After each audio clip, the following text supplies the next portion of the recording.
Hey guys, welcome back to Actually Adultish. My name is Christina Rice and I'm your host. I'm a holistic health coach. I'm the creator of the blog addictedtolovely.com. I am the host of another podcast called Straight Up Paleo, and I'm obviously the host of this podcast. So thanks for joining in. I'm excited to chat with you again today. And I just have a few updates that I'll just start off with. So if you haven't already gotten the holiday ebook that I created with my great friend Kaylee Christina Clark, you should definitely check it out. It's called Gratitude, a healthy holiday guide for a paleo Thanksgiving. And I'm very proud of this. We have a bunch of insanely delicious paleo recipes. Most are vegan. All of the desserts are vegan, just so you know, for Thanksgiving or Christmas or any holiday or just regular life, because they're that good. I am really proud of the recipes. They taste amazing. We tested them out on everybody we know, people who don't even like healthy food, and they were beyond impressed. I'm especially proud of my gravy in there. It's pretty insane. So you should definitely check that out. But it's not just recipes. The whole first half is advice on lifestyle, digestion, how to deal with family during the holidays, what to do about movement and exercise, mindset around just being present and the holiday itself. We help you plan out your whole week. If you're planning a party, we have a whole checklist, and it's really just everything you would ever need. So definitely check that out. And you can use the code ActuallyAdultish at checkout, which you need to be on a computer to use that code, but use that code for 20% off. And I think that you're going to love it. And if you make a recipe, please take a photo or Instagram it and tag me so I can see, because it makes me so happy. People have already been making recipes from it, and it just melts my soul. It makes me so excited. So that's the holiday ebook. And I should probably tell you where to get it. You can get it at bit.ly/gratitudehhg or on my blog addictedtolovely.com under the ebooks tab or at the link in the show notes. So get it there. Use the code ActuallyAdultish. I know you're going to love it, so definitely pick it up, because I want you to have the best Thanksgiving ever. I want it to be stress-free. I want you to feel great. And I think the ebook will help. Speaking of that, sort of, if you are a health coach or a nutritionist or just love health and wellness, or if you're a practitioner, I just want to remind you, my friend Amy's course, Digital Nomad Nutritionist, is really amazing if you're looking to figure out how to take your business to the next level and just learn all the ins and outs of running your own health coaching business or nutrition business online from anywhere. Be your own boss, make some money at it, turn it into your main gig. This course breaks down everything you need to know about building social media and your website and your brand and finding clients and everything you need to know. So if you want $100 off of that course, go to bit.ly/digitalnomad, capital C, capital R, and you'll get $100 off. And I highly recommend it. And I know a bunch of you have already taken the course and it's helped you a lot. So I love that. And I've taken it. It has great content. So Amy's a genius. And also, if you're interested in doing health coaching or nutrition, as many of you know, I'm doing the Nutritional Therapy Association program right now to become a nutritional therapy practitioner, and I get questions about this all the time, and I highly recommend the program. I'm already obsessed with it. We learn so much, and they really prepare you, and you'll really meet your people. So if you want to become an NTP, I really recommend you check it out. And you can use my name as your referral if you want. They ask you where you heard about the program. Let them know that I sent you. And yeah, I actually don't know when signups are, but they always have different classes at different times of the year. So you should check out when the next one starts up. I believe winter is the next program. So you could check that out.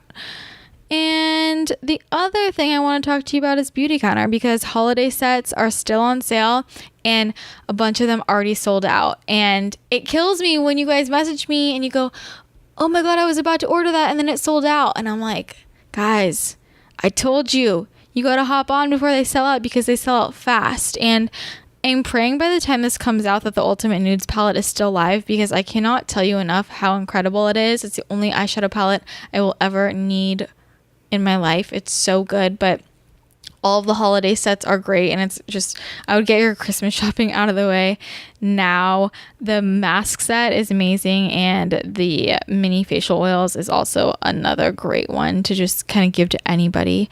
So those are some of my top recs, but really anything on there is incredible. You guys know I love that company. If you want to get into non-toxic, safe personal care products, or get somebody in your life to start turning to safer products, Christmas is a great time to start. Ask for things on your Christmas list or give gifts. It's just an easy way to get people to switch over their products, and you'll feel so much better. So I'm excited for you to check out those, and you can go to beautycounter.com/Christina Rice to shop. And if you need any help with recommendations, always email me at addictedtolovely@gmail.com. I'm happy to help you pick out a color or pick out a product. Any questions about Beauty Counter, or if you want to become a consultant as well, it's a great time. You can email me and join my squad goals. So yeah, that's all of the updates for my life pretty much.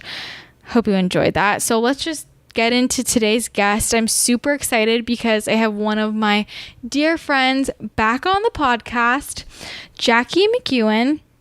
She is the creator of the website gluten-free followme.com. And yeah, like I said, she's been on the podcast before. We chatted with her about how she got to where she is today, about the site, the whole gluten-free world. And I really wanted to have her back on the podcast, first of all, just because I love her.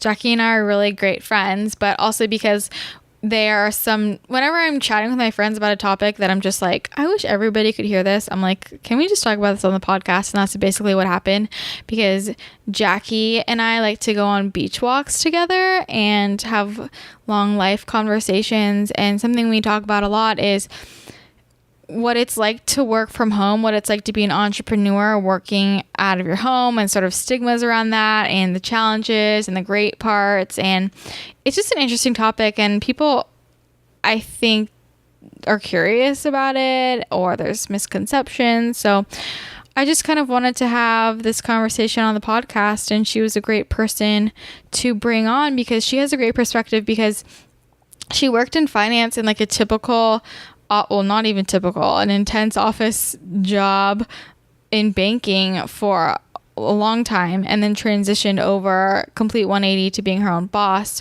running her own business, and, you know, working from home, and she's killing it. So I thought that she was a great person to just kind of share her perspective, and I just like chatting with her because she's just a ball of positive energy, and she makes me happy, and I know she'll make you happy too. So, and I really lucked out because she literally brought me Primal Kitchen when she came over. So I got an extra dose of happiness because I got to see Jackie, and I got Primal Kitchen mayo. I really wish they would sponsor this podcast, but okay. So I'm just going to hop into the episode, and I hope you guys like it. Hello, Jackie. Hi, Christina. Welcome back to the podcast. Thank you. Thanks for having me. Oh, you know, I've been dying to get you back on here. Yay. So why don't you start off by introducing yourself to listeners in case they didn't listen to your first podcast episode? Sure. I am Jackie, and I'm the founder of Gluten-Free Follow Me, which is the guide to living gluten-free. And I just relaunched my site over the summer, glutenfreefollowme.com, which has over 2,000 gluten-free friendly eateries, recipes, and brands. So you can do all these customized searches, which is what I always wanted for myself. Yes. And I currently live in LA. I was in New York for 6 years, and now I live here, so I am close to you. Yes. And I'm by the beach, which I love. She's so close to me that she walked here for this podcast. I did. It's like a 3-mile walk. I know. I'm like, so I just realized, wait, you didn't have to go on any freeways. No, it's just straight, is it Olympic?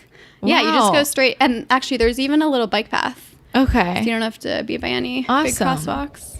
Okay, yeah. So yeah, like Jackie said, she runs gluten-freefollowme.com, the best website ever. I'm obsessed with it. You guys, and her relaunch is insane. Like, there's nothing like it out there. And anytime people ask me for restaurant recommendations, I just send them to your website. It's so much easier now. I don't have to go through the whole, well, you could go to this one or this one. It's just go to my site. It's super clear. Yeah. You can filter by the neighborhood, by the city. Exactly. It's so much easier for me too. Yeah. So because you can look up all the restaurants that you could ever need, and you also can the filter by products. type of food. Yeah. So products, if you're looking for paleo, because you're paleo, you can filter by certified paleo.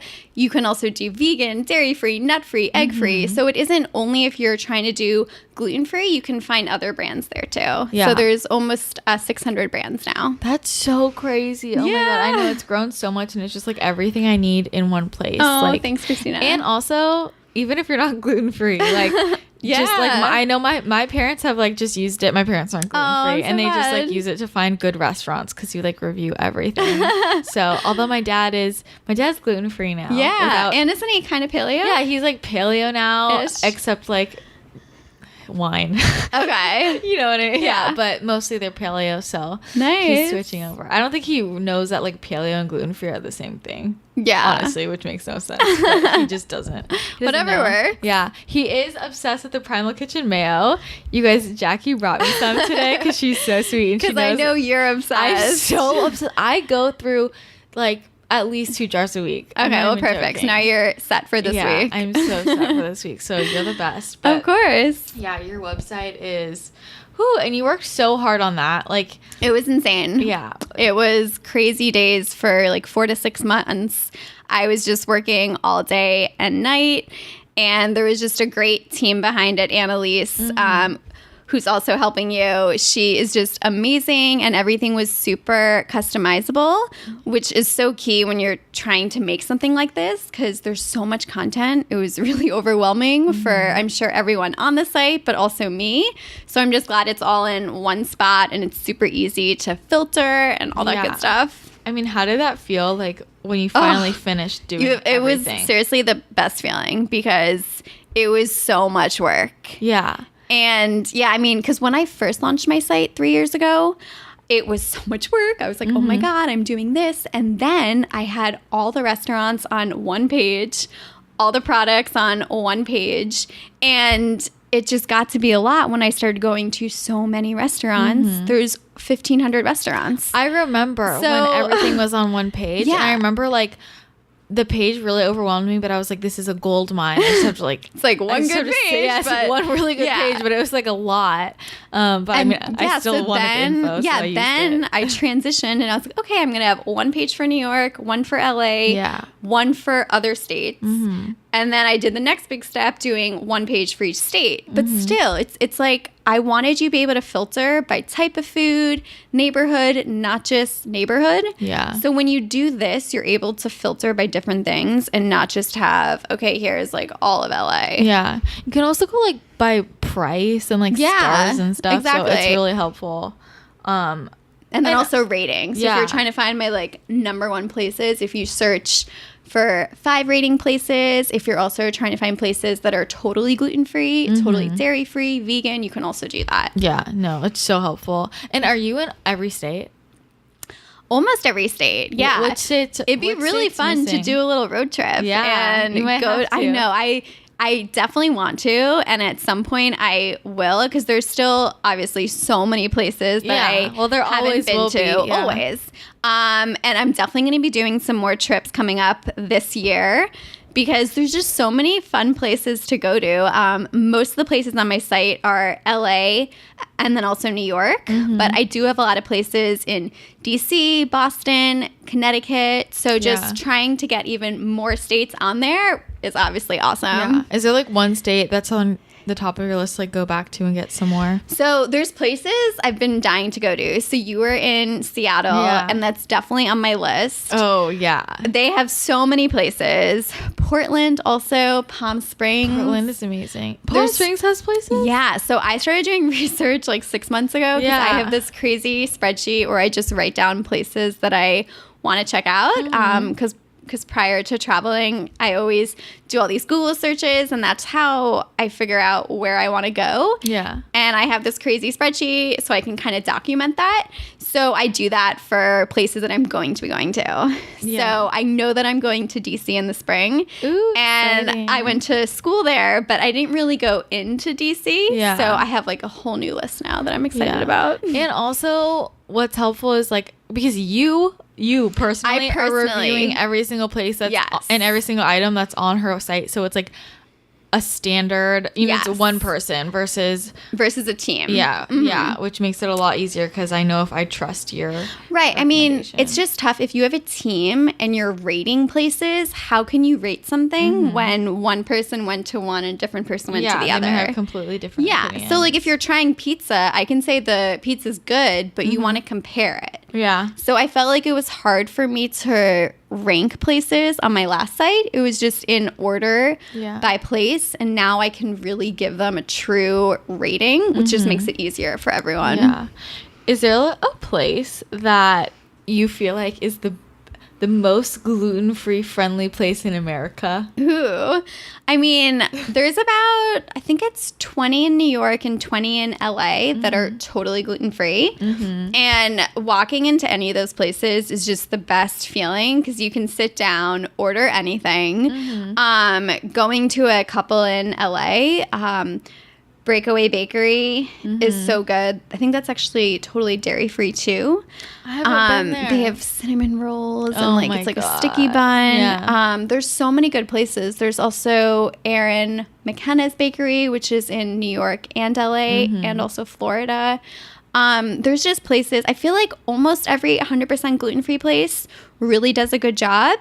Most of those do have a 5 rating. There are a few that have a 4, and I would love to give all of them a 5, but you can tell with the quality of the food that they're not all going to get a 5. Yeah. So, yeah. Ooh, so much shit. And you're international. Yes, there are places. Yeah, so if you guys are going abroad, check Italy it out. and some other places too. That's useful in Italy, definitely. Italy was actually really gluten-free friendly. Really? Yeah, they have so many gluten-free pizza options. Pasta was at most places. Bread also. Yeah, I've heard that. My friend just got back from Italy, and she was saying how like every single place she went to had a sign outside that said gluten-free pasta available. Yeah. So they're definitely becoming more aware that it's like, that's awesome though. Yeah, I love it. So exciting. Thank you. All of this ties into what I wanted to bring you on to talk about, which is just like working from home. And because we have so many conversations about this. So Jackie, like we mentioned, we live pretty close to each other, and my favorite thing to do is go to Jackie's apartment and then we go on a beach walk together because she lives so close to the beach. And then we have, our hour-long chats about work and life and all the things. So fun. And we talk, I mean, it's just really different working from home than / being an entrepreneur versus working in an office. And I feel like you have such a great perspective because you went from like the ultimate like office job, intense finance job to being an entrepreneur and really like doing your own thing in LA. You literally switched coasts. So like why don't you talk a little bit about what you were doing before? Definitely. So I was in New York working at a corporate bank for 6 years. So it's completely different from what I'm currently doing. I was in a cubicle, which means everyone can see what you're doing. You have this little desk area, and my hours were anywhere from 9 to 6 some of the years, 8 to 8 some of the other years. I would order dinner and be there till 8 or 9 p.m., totally different from now when I can wake up when I want, I can work out when I want, I can be working till 12 a.m. And also what I like about working from home is working from home means working from anywhere. That doesn't mean I have to work from my house. I can also work from the airport. I can work by the pool. I can work by the beach. It's just being flexible. Yeah. So overall, do you prefer working... Oh my God. Obviously working from home. Yes. But I mean, I can't I can't imagine being trapped in a You would cubicle. not like it. I would not be able to do it. So I'm a really structured person, so I feel like that's why I'm able to work from home, and so are you. So you're able to organize yourself and get stuff done. If you need the structure, then being in an office might be better for you because you're at work. This is your time to work. I personally like having everything overlap because I could be baking and then I'm on my laptop and then I'm with my dog and everything overlaps. And that's how I like it because I can be more flexible. Yeah. When I was in an office, it's like you have to be there. You need to have FaceTime with your bosses. You have to prove that you're working. And even if you didn't have something to do, you had to be there. Yeah. And I'm all about time management, getting stuff done. I don't think that being there the longest means that you're doing the best work. I'm really glad you brought that up. Okay, wait, I have so many things to talk about in response to that. I think that what you like, going off that, like, you're right. It's like the type of person you are doesn't work for everybody. Like, it works for us because we are organized and we motivate ourselves and we can structure ourselves versus if you're somebody who needs outside accountability, it like won't work for you. Right. And there's something right or wrong about being that type of person. It's just what type of person you are. Like, there are definitely some things in my life where I need somebody else to tell me to like get this done. Right. And if you're like that with like work, then working from home wouldn't work for you. But everyone's different. Yeah. Also, I mean, talking about how everything kind of overlaps, I think this is interesting because does that ever stress you out at all, though? Because sometimes I feel I like that all overlaps, but then sometimes I hate it because sometimes I feel like it's just like I'm always working.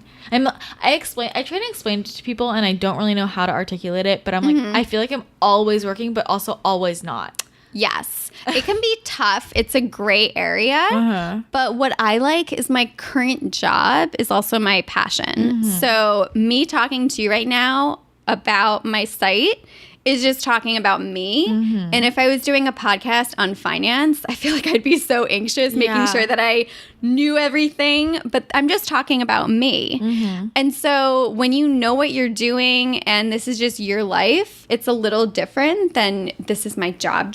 Yeah. So yeah, everything overlaps. And I've tried to be better about when Brendan, my husband, comes home, I try to shut it off because I do know that it can be tough when you overlap work with your personal life. Yeah. But I mean, there's also perks to that. So on the weekend, if we go out for brunch or something, maybe I got a complimentary meal. That's a perk for him. So is that work? Is that play? Yeah, I mean, question. Things can overlap. Yeah. And that's a good point. I mean, so I've talked to you about this before. I struggled with when I first started doing this was I've just felt really, I guess, unproductive because everything I was doing, I love everything I'm doing. And so then it doesn't feel like hard work. to choose. Well, yeah, but also it's just like, it doesn't feel like work. Like, so I feel like, I'm like, what did I do all day? I feel like I just hung out basically and did things because I would be doing it. But that's a good job. Whether or not I was getting paid. And so it was hard for me to really, it still is hard for me to wrap my head around it because I'll feel really unproductive. And then I'll think back and I'll be like, I did all of this stuff, but it just didn't feel like work because I like it. Which is a good thing. Yeah. I mean, I feel like before everyone thought, or people still think, that work has to be challenging and has to be hard. And that's not saying, that's not saying that your current job isn't challenging, but I don't think that you have to come home and be like, work was so tough today. Exactly. Like, that doesn't need to be our motto. We can say, I had a really great day. And saying that you had a great day shouldn't be looked down on and shouldn't mean that you didn't do too much today. Exactly. It's like this whole cultural thing. It's like we grew up in this culture where if you don't hate work and you don't feel like you're dying over work, like you're not working hard enough, you're not doing the right thing. And I don't know why that came to be. And just talking about, I forget who I was talking. I feel like this has been talked about a lot recently. Like, our work ethic versus like other countries. In other countries, people take way more vacation time and they're way more relaxed and like they don't hate what they're doing. And I'm just like, why do we better idealize, I guess, hating what we're doing and like working so long and hard? And let's talk about that a little bit. Like talking about what it's like being in an office. I'm sure you're seeing people working from 8 a.m. to 8 p.m., right? And they think that because they're at the office all day, I could tell you so many stories. Tell me a story. Tell me. No, I mean, it's just funny. It's that people have this idea that the longer that they're there means that they did better. And again, I just don't think that that's true.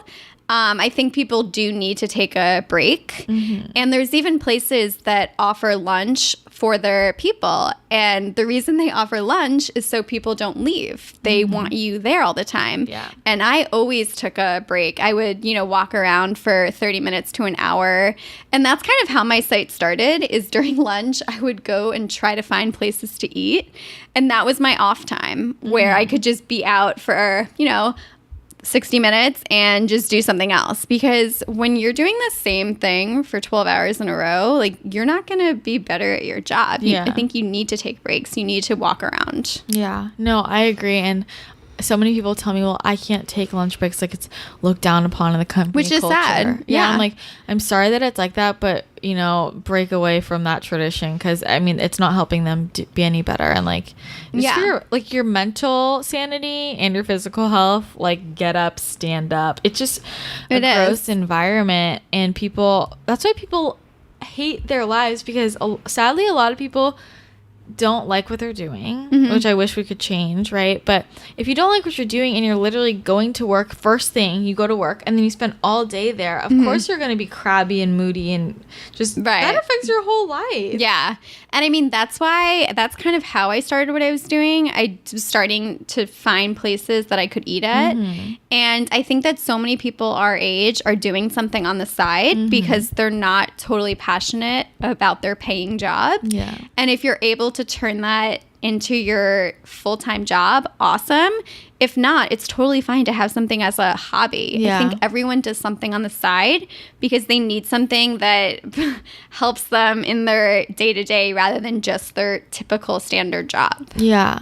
Well, for you, how did you know that you were ready to switch from... So I'm a really stable person. Yeah. I could have done it sooner, but I was like, if I'm able to do both jobs at the same time, I will do it. I had an insane schedule though. Yeah.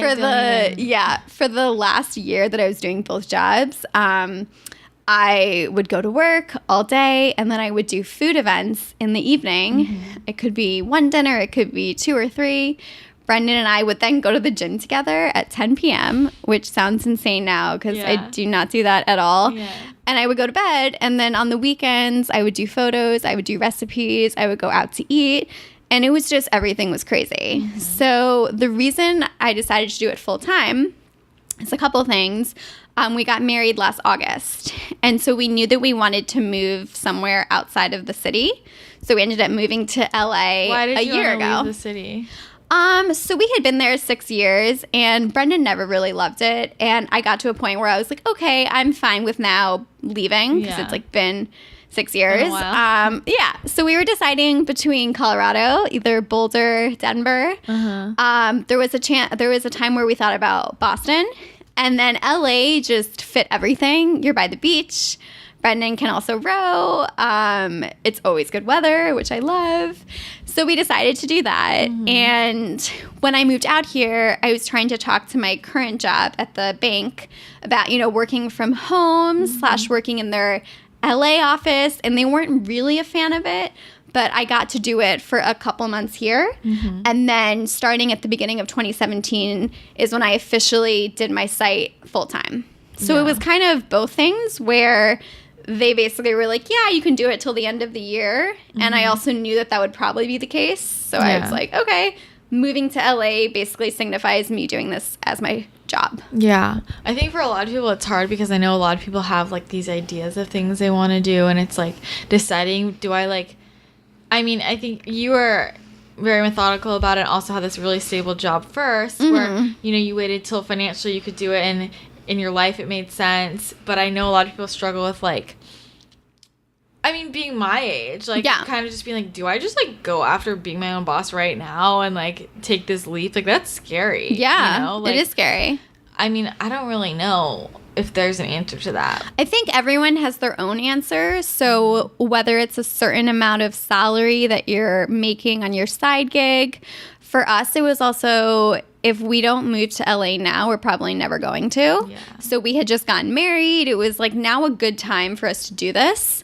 And if we didn't do it, we probably wouldn't have. Yeah. So yeah, if you have the chance to do something like that, I think you should take it, but make sure that you're in a semi-stable spot. Do you think it's important for somebody to have like the regular, quote, regular job, regular career experience before they become an entrepreneur? So funny. I've had people ask me, what did I major in to become a blogger? And I'm like, I majored in finance and also international business in the business school.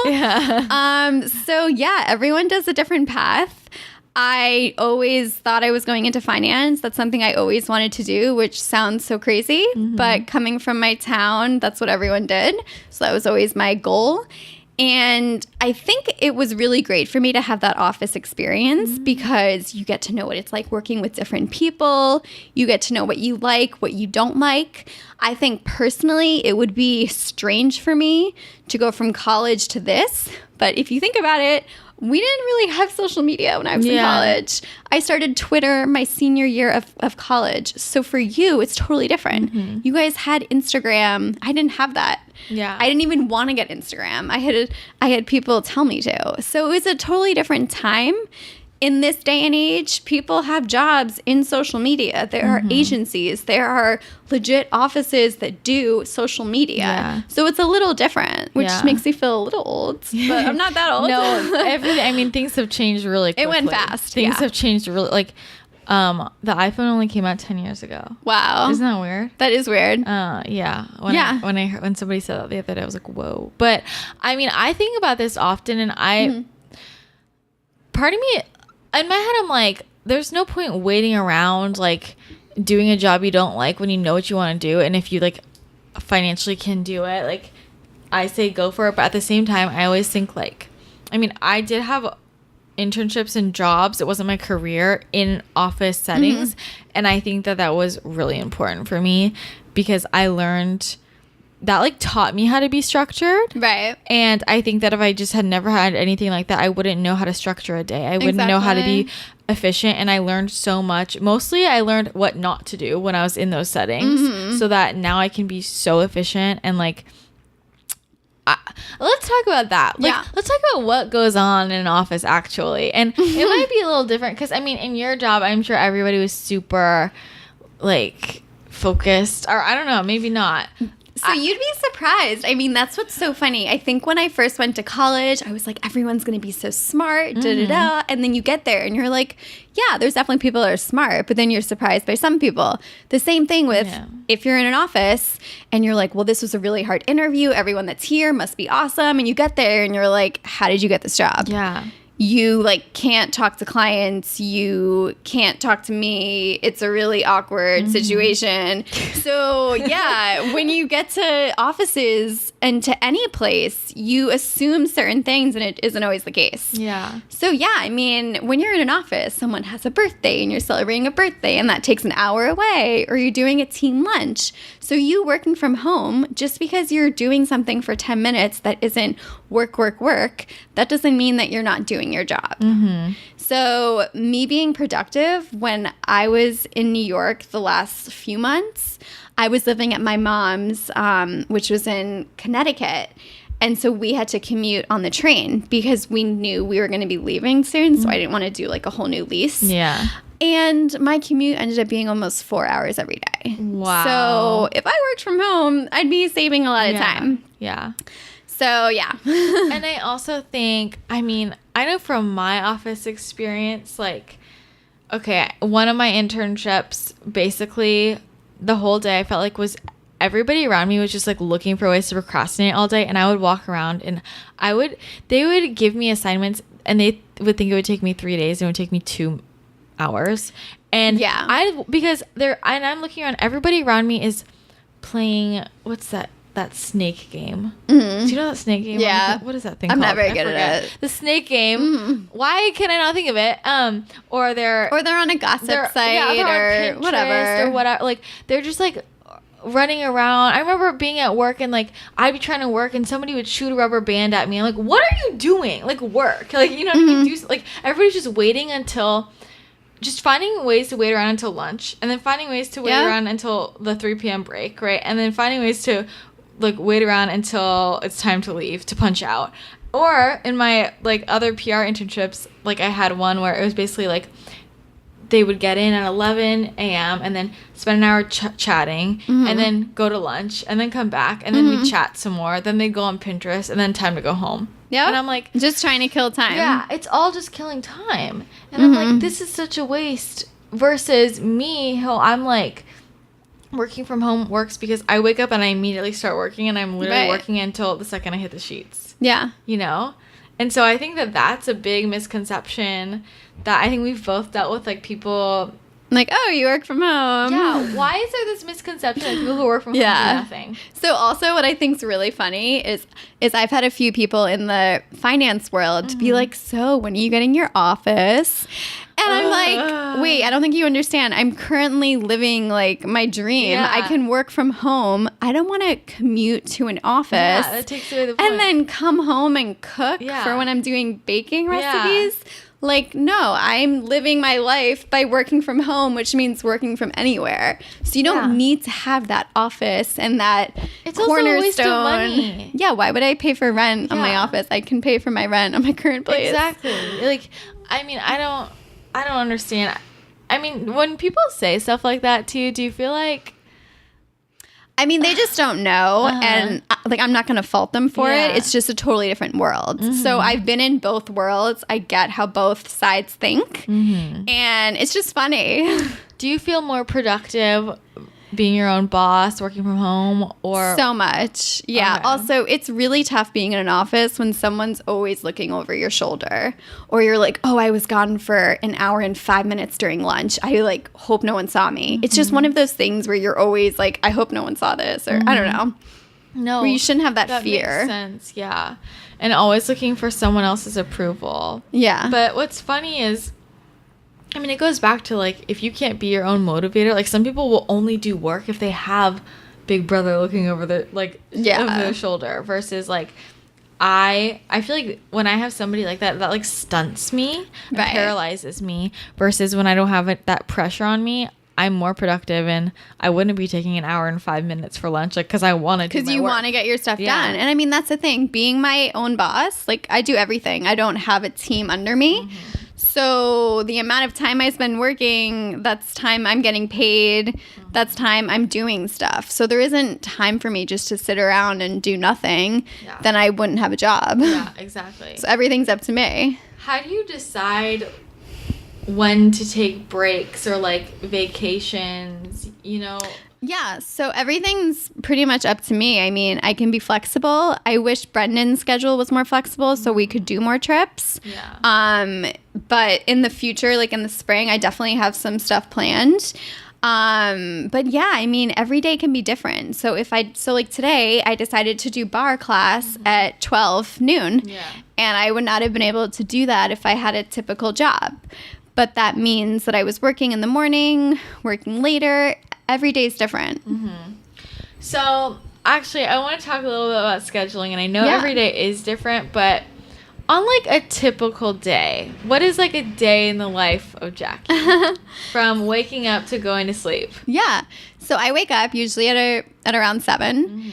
And I take Odie, which is my dog. Oh my god, you guys. He's the cutest. Follow him on Instagram. Gluten-free Odie. Gluten-free Odie. He's so cute. He is so cute. He is 4 years old, and we rescued him over the summer, and he's literally just the happiest dog ever, and you is so sweet. probably wouldn't be able to have him if you... I would definitely not have him. So that was the thing. Brendan and I always wanted to have a dog, but I would never do that to a dog, have him in a city where I was gone the whole day. It just isn't fair to him. So now that I do work from home and my site launched, I now can breathe. So we ended up adopting him over the summer, and he's great. So I take him out on his first little walk in the morning, and then I go work out. And as I'm working out, so if I'm at the gym, I'm constantly answering emails, getting stuff done. So I'm able to do work while I'm working out, which is fun for me. Okay. how does that, are you running or what are you doing? Oh, no. I don't answer emails when I run. Oh, okay. So I mean like Stairmaster, elliptical, you know. As I'm doing that, I'm also listening to podcasts. Yeah. So I always Like listen this to one. Christina's. Yeah. I was just telling her that I always listen to Christina's podcast because she has 2, and also Bachelor podcasts. Those Yes. are my 2 types. Those are the best types in my Best opinion. types. Yeah. Yeah, and then I mean, I have lunch. I've been making my own salads and roasting all these vegetables, which I pretty much have the same lunch every day, but it's so good that Doesn't get I old. just Yeah. love it. Uh-huh. And then I mean, in the afternoons, whether I'm, you know, answering emails, doing phone calls, which I've also talked about with you, phone calls are so annoying because people say they're going to call you and they don't. And I'm like, why are we having a phone call when you can just email me? Yeah. So let's just do emails rather than phone calls, Exactly. please, and save everyone time. Yeah. Okay, I'm just piecing this together in my Yes. head because I don't understand that at all. Why you want to hop on the phone with me to talk about something you could just email me? But maybe it's because the people in the office, They're trying to waste time. yes. Yeah, that's Because I just exactly it. also pieced that Yeah, together. If we're just now, talking yeah. about how, That's why. and I'm not giving any disrespect to anyone working in an office. I get it if you're like maybe a little bored or your boss wants you on the phone. Mm-hmm. But yeah, when I have a brand tell me they don't have any budget, but they want to get on a phone call, No. I'm like, I don't understand what we're talking Yeah.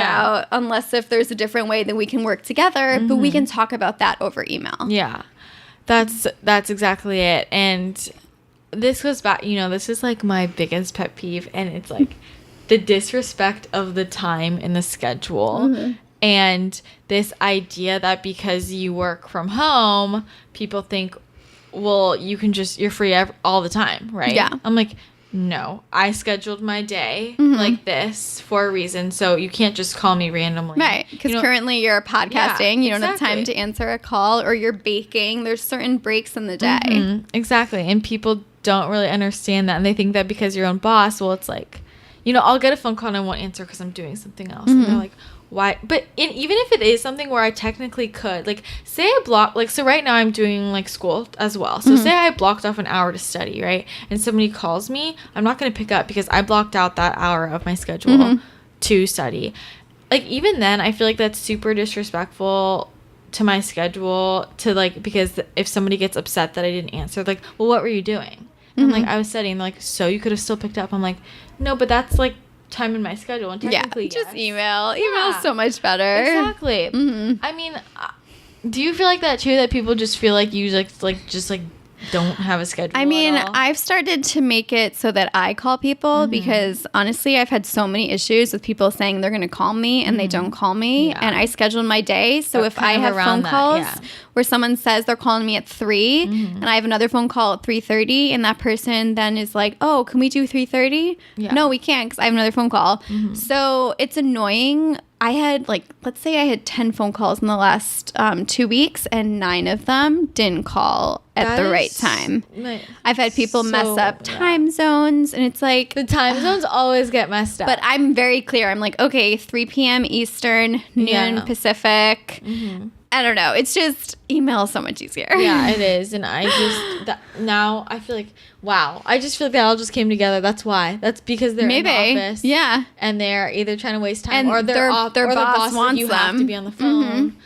And it just doesn't make any sense. And phone calls are annoying.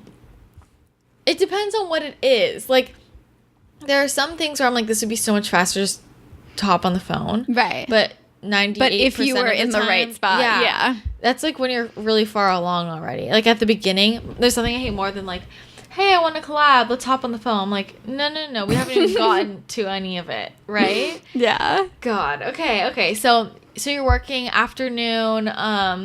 Then what? So So it can totally depend. If I'm doing recipes, I might do one recipe. I might do multiple. It could be phone calls, emails. And then I typically post at around 5 p.m. my time, 8 p.m. Eastern. And then I do my walk. So I walk for about an hour, which you were talking about before. Yeah. I always need my hour walk. It's just nice I post and then I am catching up on my emails and all that stuff. Yeah. And then I come home, do some more work. Brendan gets home at around 8. We hang out. He's, doing dinner and stuff. So yeah. Does he cook dinner? Sometimes. It depends what he wants. Yeah. If he, like yesterday, he was making salmon. I prefer making more veggies and more like a vegetarian type meal with eggs and also baking. And if he wants to do more meat based, he usually does that. So do you guys usually eat different things? So he eats pretty late because he gets home at 8. I don't like to eat dinner that late, so I eat before him. Yeah. But we usually eat similar things. It's just he eats more meat. Okay. Yeah. Yeah, because he's like paleo, right? He is paleo. Yeah. Ooh. I know. I should come Brendan over. eats better than I do. Oh my god. It'd be so fun. I'm gonna cook for you guys sometime. Ooh, that'd be fun. I'll serve you. We have a little date night, and I'll be the chef. That'd be so fun. That'd be so fun. Yeah. Oh my god, we're gonna do Paleo primal date. that. Yes, paleo primal date. I'm gonna wear a little chef hat. No, okay. Wait, so when he comes home, do you like turn off, or how does that work? I have gotten better. So during the site launch, that was really tough for me because I seriously needed every second. Yeah. So I did not turn off when he was home.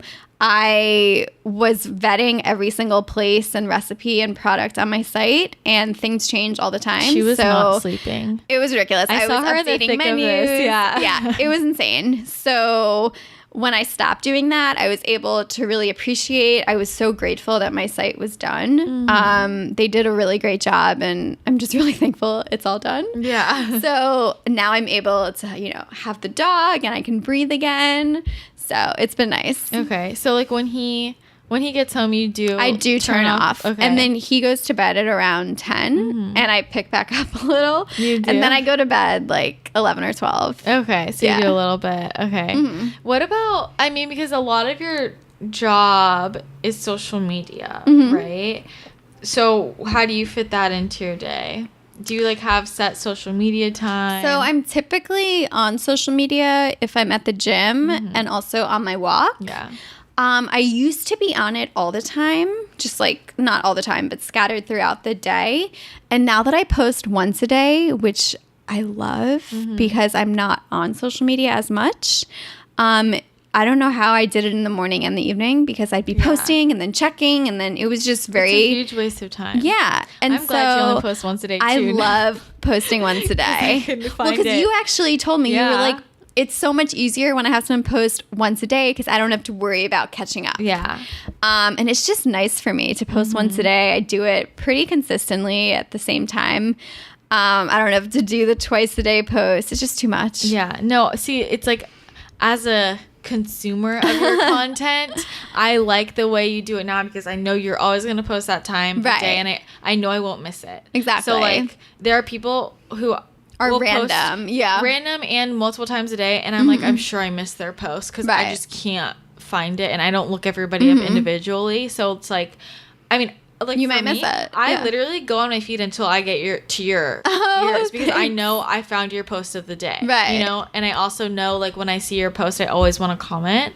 And so I look for that post. So I know if I haven't commented on your post that day, something happened, I missed it. Right. You know what I mean? So I know to go back. And I think also now with the stories, it's nice. So before, when we didn't have stories, it probably made more sense to post more than once a day because that was your only post.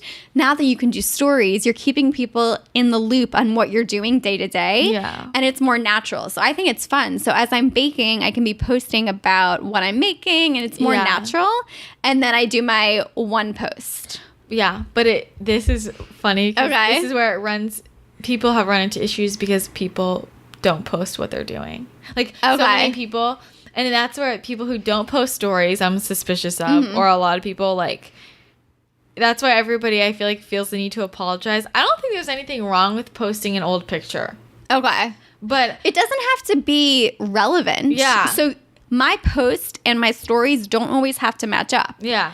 Is it great if they do? Yeah. But tonight, I already know what I'm going to be posting, and it has nothing to do with today. Yeah, that's fine. It's from brunch on Sunday. Yeah. So it doesn't have to be relevant, but I think it's fun to show in the moment versus okay, here's my post. Yeah, totally. Yeah.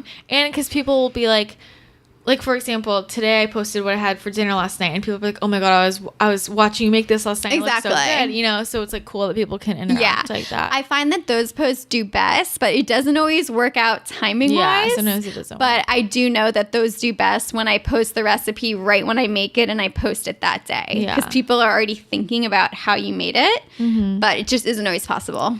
Yeah. Okay, I also want to talk about the walk. Yes. A few different aspects of the walk.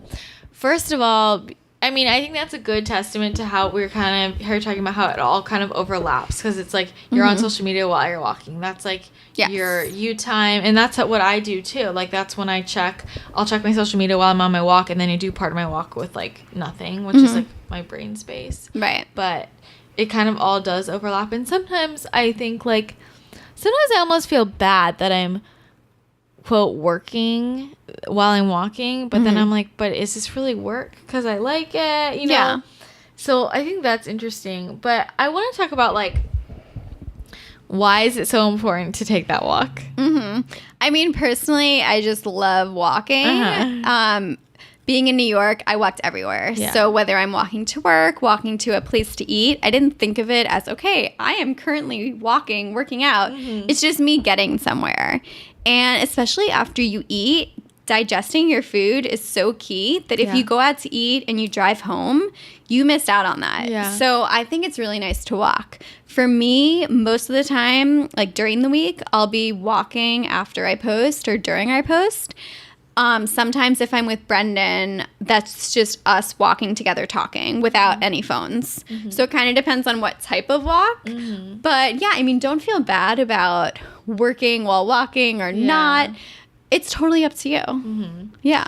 I think whatever also, works. Yeah. And also like, I mean, Jackie and I were talking about this earlier. It's like we both like make, and if I don't be like, I'm going on a walk at this time and this time, then I will not leave my apartment. Yeah. Literally, because I don't really have a reason to. And You have to force yourself sometimes. yeah, so it's I will go stir crazy. I won't see other humans. Like, so I think that when you work from home, it's really important to take those breaks. Like, definitely, you know, and get out of one's, like, I would literally, there was like a few days where I literally didn't leave this apartment, my one room studio, and I felt like a crazy person. I didn't see other humans, but also it's like just movement in general. You're right about the digestion, and I mean, I love that example. It's like people in other areas walk way more and without like, move even their thinking bodies. about it. Yeah, just because they have to get somewhere, and like we don't have to do that. Like we live in a world where you can just be moved for you. You don't have to move your legs, and that's so unhealthy. And like other countries, even other just states, like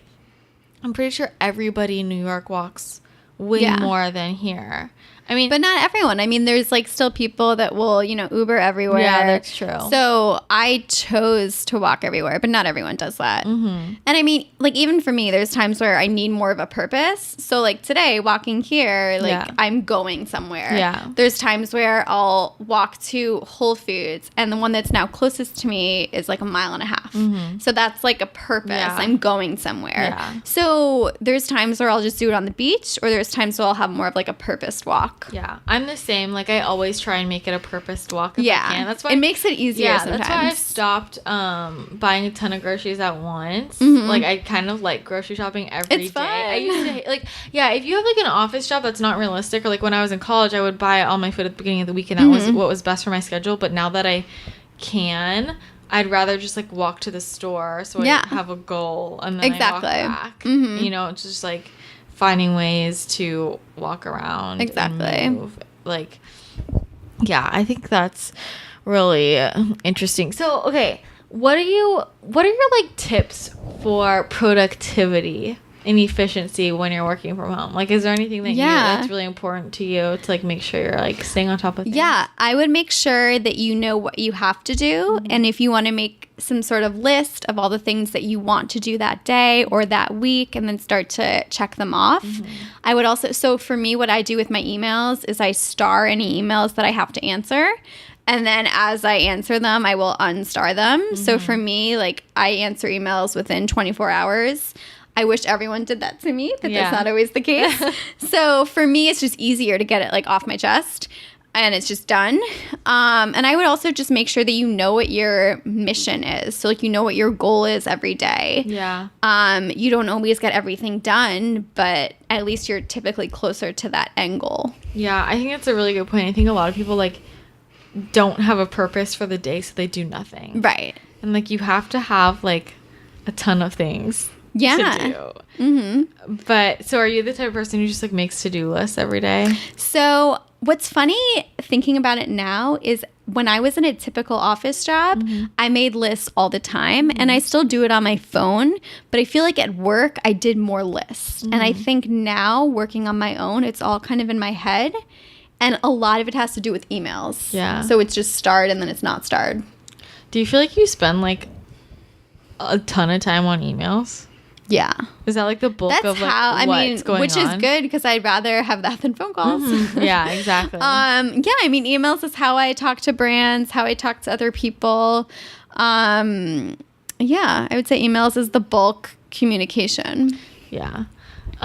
Is there anything that you've like changed since you first started working for yourself? Like, I don't know, anything that maybe mistakes you made versus now, or like if your process is different? Does that make sense? Yeah. I was thinking about this last week actually, is when I first was working from home, I feel like I was very scheduled where I was like, I'm going to take this bar class every day and that's how it's going to be. So now I'm like, I can take it in the morning, I can take it in the afternoon. I'm not going to choose the day before what time class I'm going to take. It totally depends. So I'm even less scheduled in the sense of I'm even more flexible. But yeah, there's days where you have to be more scheduled and there's days where you don't. And I'm not going to make everything very regimented. I just don't need to, which is good. Yeah. I mean, do you think that becoming less scheduled is helpful for you? Or like, why did you, did it just like naturally happen, or did you do that purposefully? So I actually think having Odie, having a dog, made it so, okay, I have to take him in the morning to go to the bathroom. And we do our little run. I'm not going to like freak out that I'm missing a class to work out. I'm just going to do it when I do it. Yeah. So there isn't any reason to get annoyed. You just do what you have to do. Yeah. Do you ever work like at coffee shops or anything? That's not my thing. Me neither. So I never understood people doing that because I like to be in my own space and I have the bathroom there. Yeah. So I have to go to the bathroom every hour. I don't want to worry about getting up and moving my stuff. Just like I don't want to be in an office. Yeah. I like having all my stuff together. I can do my work, go get food, go get a snack, do whatever. I was never the person in college that studied in the library. I like studying in my room. We're like literally the same person. Yeah, We're it's the just same easier. person. Yeah. If there's anybody else around me, I can't focus. Yeah, it's just I don't. And it's just I like, just never distracting. needed that. Yeah. Yeah. No, that's interesting. So funny. But do you ever like get sick of your apartment? No, I love my apartment. Okay. So I'm on the top floor and there's so much light. I actually always keep my door open because I have light coming in and then Odie can actually walk around. So it's actually pretty funny. I'm on the top floor with about 7 other, I guess, places. And Odie will go door to door sometimes just saying hi. Yeah. And I don't really worry about it anymore because he always comes back. Yeah. But he likes to say hi to everyone, make his little rounds, come back. So it's just easy. We have a lot of light and air coming in. Yeah. I have a pool, so I can go there if I want. Do you feel like people treat you differently because you work from home or like work for yourself? It's funny.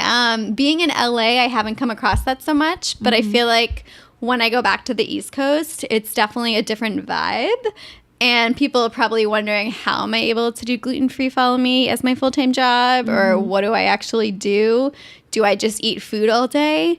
But I'm not Instagram storying I'm not Instagramming while I'm emailing. Actual work, yeah. So what I show you on my stories is what I'm doing, but I can't show you every second of my day. Yeah. I mean, what do you say to people who don't really understand, or like, you know? So when I had like a doctor's office visit, it asked me what my job is. So there's times where I say marketing.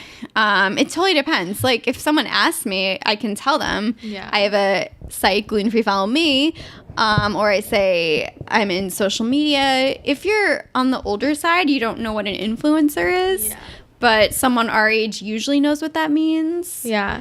I mean, do you ever deal with people like maybe back home or like back on the East Coast who say things like, so like they'll literally say, so do you just eat food all day, or like, what do you do? I don't get how you make money off of a website. Like, is that a real job? Like those kinds of things. Yeah, I mean, I've like definitely heard people say that, or I can tell that they're thinking that without saying it. And I just think it's pretty funny because I've been on both sides. Yeah. I get it.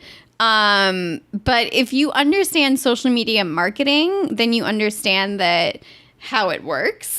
So it's different when you're much older. So like my grandma doesn't necessarily understand what I do. She's like, what's an Instagram? Yeah. Well, actually, I was talking to her last week and she told me someone in front of her at Whole Foods was talking about gluten-free, and she was like, oh, I know someone, gluten-free, follow me. You should look at their site. I was like, thanks, Mamil.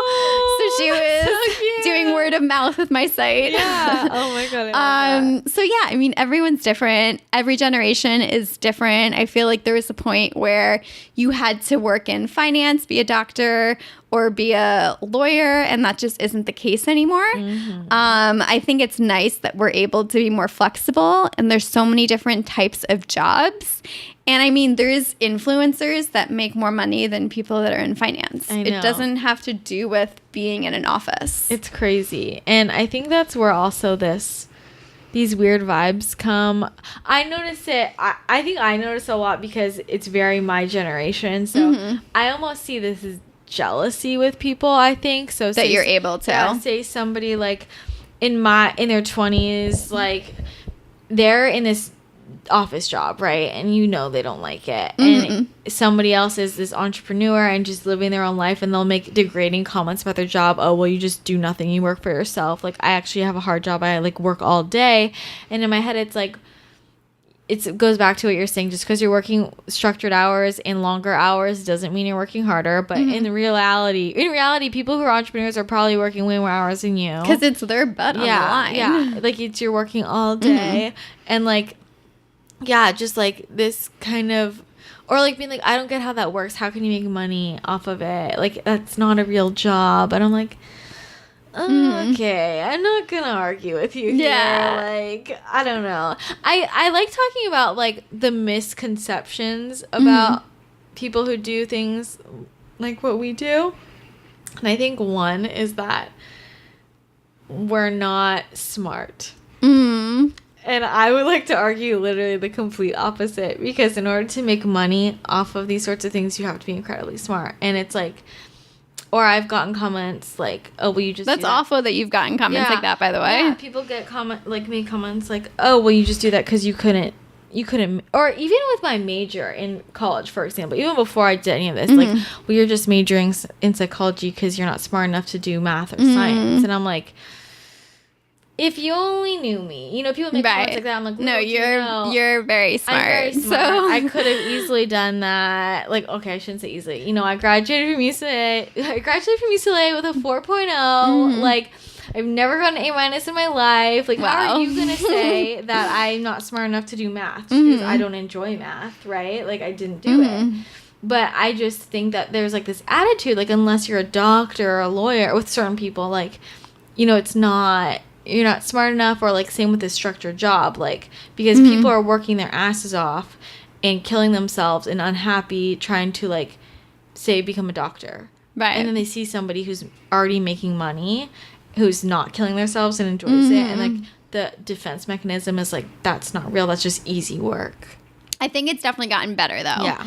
I feel like now that there's jobs that have social media agencies, that's not necessarily what people think all the time. At least I would hope so. Yeah. I think maybe being in LA, I don't see that as much. Definitely I think it's more in New York. But people, I think, are now getting more of it. I've never been told, like, I'm not smart, or because I'm doing this, I'm not smart. But I do think that you can read between the lines, and I can feel what people are thinking. Yeah. And I just think it's funny. I think you're like the perfect example. It's like you excelled in this really hard finance job, right? And you studied that, and then now you switch that. And we've talked about this before. It's like that experience and knowledge is literally what made you able to be like, you're so successful at what you do, and not everybody can do that. And it's like, yeah. So something also that I think is interesting is I've had people ask me, how do I do what you're doing and all this stuff? And I didn't plan to do this. I never said, I'm going to go run gluten-free Follow Me. Yeah. I was working at a finance job, and I learned I had to become gluten-free. So I was trying to figure out what I could eat. Mm-hmm. And I always wished that I had a guide. So that's how this all happened. This happened from a passion. So when I have people ask me, oh, I want to do a blog, that's cool, but don't do it because you want to make money or because of a different reason. You want everything to stem from a passion, and that makes you do it for the long haul, not just to make money. Yeah. Yeah. I think this is an interesting question.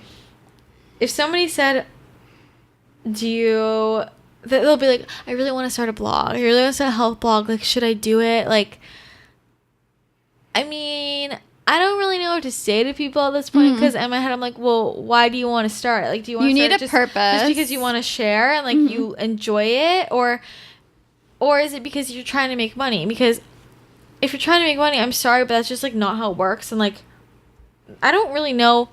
There's so few people who can make their job their passion their job. Yeah, or like especially a social, in terms of social media, like turning your Instagram into a business is not an easy thing. And most of the people who are able to do it, they started their accounts a long time ago, and now it's like, I'm sorry, but there are 5 million food accounts. It's very saturated like, now. What's going to make you different, right? Like, you definitely need to stand out. Yeah. I mean, I started my Instagram, I guess, 3.5 years ago, which is crazy.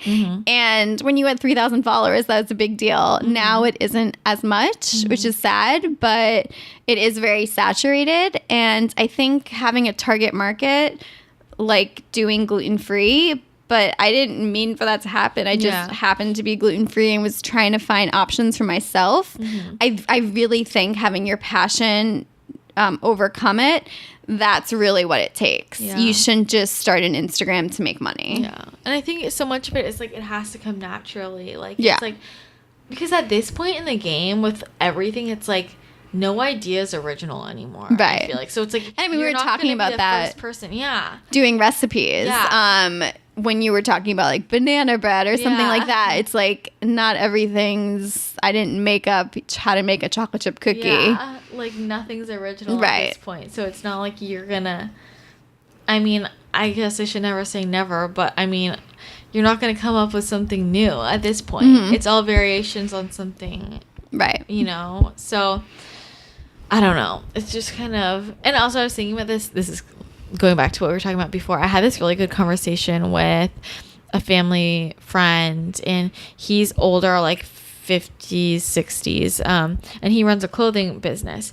And we were talking about social media, and he was talking about how he used to have this attitude about people who like did social media, and he's like, and I've just had to take a huge bite out of humble pie because my business is tanking in the past few years, and I realized it's because I don't have social media, and I tried to do it myself, and I have no idea what I'm doing. And he's at this place where he's trying to find somebody to just be in charge of social media, and he's like, I'm realizing like the value of this, and he's like, and now I'm gonna create this position for somebody. I'm gonna pay them a ton of money because like what they do is so hard, and like I have no idea how to do it. Like, I don't know what I'm doing, and I need it for my business.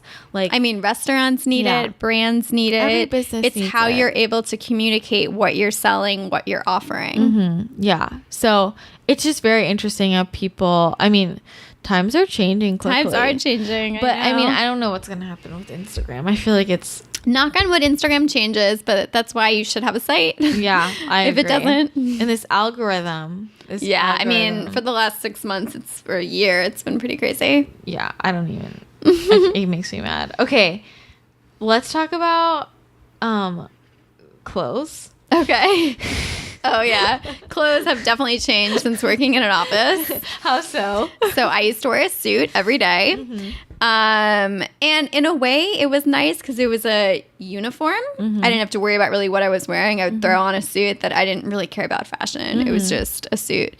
It was actually hard to find suits my size, but I found some. Yeah. And now my uniform is just workout clothes. So Lululemon, stuff like that. It's the best. I know. It's so comfy. Well, sometimes I'm the same. I literally wear the same thing every day. And sometimes I feel like I should like wear normal clothes. Like I go back and forth. But then I'm like, I feel like it's just a waste. And like I want to be comfortable. Too much effort. I mean, I'll never wear like regular pants. Like I'll always be wearing leggings. But But sometimes, I don't know. It's just comfy. Yeah. And being in an office and wearing a suit for 6 years makes you really appreciate just wearing workout clothes. Yeah. Yeah, no, I agree. I just think it's so funny because I'll like for a day, sometimes I'll have a day and I'll wear normal clothes and then I'm like, I hate it. And you come today. home and like tear them off. Yeah, I'm like, I hate it today. So why am I not wearing a sports bra? I mean, I was always like that. When I would come home from school, I would just like tear them off and put in comfy clothes. I mean, even now, I get in my pajamas before, like, I kind of break up my day by, I work until like, quote, work day ends, and then I go on a walk, and that's like, and then as soon as I get home from my walk, I change into my pajamas. Yeah. And then I like have dinner and like. I agree. Because I need to get out of my clothes. Now my workout clothes are too much. Okay, another thing. Would you ever hire someone to help you? Would you ever hire? I think you are a very good assistant. Thank you. I have seen what you've done. For me personally, I feel like it's so hard to think about hiring someone because I like having control over everything that I do. If my business became so big that I needed to have someone, then I can definitely think about it. But what's tough is when you do have someone under you, you're also delegating and you also have to manage that person. So it can also be work in a different way. It like takes more time to teach somebody how to do it right. Yeah. And like double check what they're doing than just to do it once yourself sometimes. And like if I knew that they were going to be with me forever, but people leave. So to spend the time, teaching that person, and I would just need to make sure that that person was really helping me. Yeah. And I mean, when I was doing the site, I had 2 girls helping me get the info into a spreadsheet, which was going into that. So for certain projects, yes. But as like a full-time assistant, as of now, no. Yeah. Well, I think also, though, there's another aspect. It's like hard when it's your job, like your business. It's like I am my job. Yeah, you are. So it's like your baby. Like it's you. And so it's like trusting somebody else with you. Like I would just giving my web designer, well, not Annalise, but the old web designers, my password to my blog, I was like, this is like my baby. Right. Like, if you mess anything up, I will freak out, So it's like, it can be scary because you kind of have to give people, what's the word? Like, I guess you're trusting them. Yeah. That are like your business, Or even like emailing on behalf of you scares me. I can't even imagine doing that, honestly, because it's like when I email someone, it's all from me. It's my words. It's hard to have someone else do that. What do you think about influencers who have other people do their social media for them? People do that? Yeah, you didn't know that? Like, a lot of people post for them? Have interns who will like post for them, or a lot of times what they do is they'll have somebody who goes through and likes and comments. Oh my God. Well, I do all that. Yeah, that would be weird because they'd have to really know my voice. And I just think that's hard to replicate, and I don't feel like that's so sincere. When I like or comment, it's all from me. Yeah. I don't know. And that's where the lines and all this get so blurry because it's like, I agree with that, but then I'm like, for some people, it's a straight up business. And that's the thing. It's personal versus business. Yeah. But just because it's a business doesn't mean you can't be personal with it. Yeah. I think that's why people are following you. They like that personal touch and, showing your face. Like, I've talked to you about this before. I actually started posting more of myself because when I was talking with Christina, I don't know, half a year ago. Yeah. I was nervous about posting more about myself, but now that I do it all the time, it's just, normal. Yeah, it's great. So I think having that personal touch really helps with your brand. Yeah. Dang, I changed your life. I got you to start posting pictures of your face. You did. I should only post once a day. I know, seriously. So funny, guys. You can hire me for your Instagram consulting. This is what happens when we do our walk and talk. We brainstorm. We brainstorm everything. Okay, do you ever, last thing, do you ever feel like, I guess we kind of talked about this, but it's like, do you feel like you don't get anything done because there's nobody being like, okay, good job, you finished? Like, no, because I get my own good jobs just by like getting stuff done and by making deals, and I don't need someone else telling me good job. Obviously, when I get emails from followers or people that are on the site saying, oh my God, your site changed my life, or now I can go to New York because of your site, that obviously makes me feel really good because I'm able to help someone. And I wish I had this guide when I was first gluten-free, but I'm just glad that I can now help other people. So I feel like those types of emails help. And they kind of get you back on track when you're doing emails all day and then you get something like that.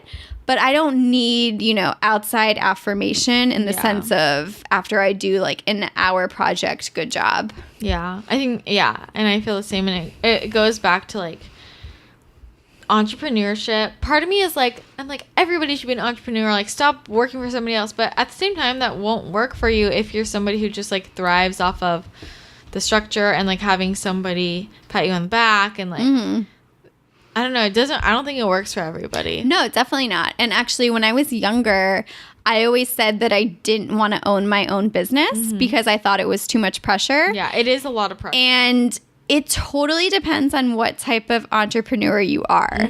If you're an entrepreneur selling a product, I feel like that's totally different from what I'm doing. Yeah. So when you're selling a product, there is so much pressure to be selling something, and you're taking a risk by, having all this inventory, and you kind of have to spend money before making money. I don't have that. So I feel like I'm not really taking a risk. Yeah. Yes, I'm not. I guess I'm taking a risk by having this as my full-time job, but I'm not, buying all this inventory and then having to sell it. Yeah, that's true.